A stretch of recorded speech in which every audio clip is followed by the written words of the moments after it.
الحمدللہ والصلاة والسلام علی رسول اللہ، اما بعد۔ قابل احترام ناظرین سامعین، السلام علیکم ورحمۃ اللہ وبرکاتہ۔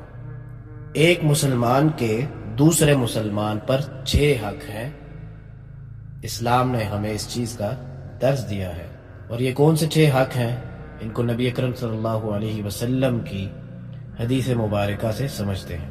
حضرت ابو ہریرہ رضی اللہ عنہ سے روایت ہے کہ نبی اکرم صلی اللہ علیہ وسلم نے فرمایا، ایک مسلمان کے دوسرے مسلمان پر 6 حق ہیں۔ صحابہ نے پوچھا کہ وہ کیا ہے؟ آپ صلی اللہ علیہ وسلم نے فرمایا، جب تو مسلمان بھائی سے ملے تو اس کو سلام کر، اور جب وہ تجھے دعوت دے تو اس کی دعوت قبول کر، اور جب وہ تجھ سے خیر خواہی چاہے تو اس سے خیر خواہی کر، اور جب اسے چھینک آئے اور وہ الحمدللہ کہے تو تو اس کا جواب دے، اور جب وہ بیمار ہو تو تو اس کی عیادت کر، اور جب وہ مر جائے تو اس کے جنازے میں شرکت کر۔ سلام کرنے کا مطلب صرف السلام علیکم کے الفاظ بول دینے کے نہیں ہے، بلکہ یہ ایک اعلان اور اقرار ہے اس بات کا کہ میری طرف سے تیری جان، مال اور آبرو محفوظ ہے۔ میں کسی طریقے پر تجھے کوئی تکلیف نہیں پہنچاؤں گا، اور دعا ہے کہ اس بات کی کہ اللہ تعالیٰ تیرے دین اور ایمان کو سلامت رکھے اور تجھ پر اپنی رحمت نازل فرمائے۔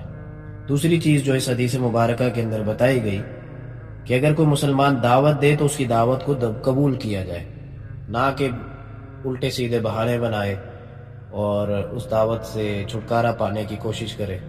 ہاں، اگر کوئی جائز مسئلہ ہے تو اس صورت میں اس دعوت کا انکار وہ کر سکتا ہے، اس کی شریعت نے بھی اجازت دی ہے۔ اور اسی طرح اگر کوئی مسلمان خیر کا معاملہ کرتا ہے تو اس کے جواب میں اس کے ساتھ بھی خیر والا معاملہ کرنا چاہیے۔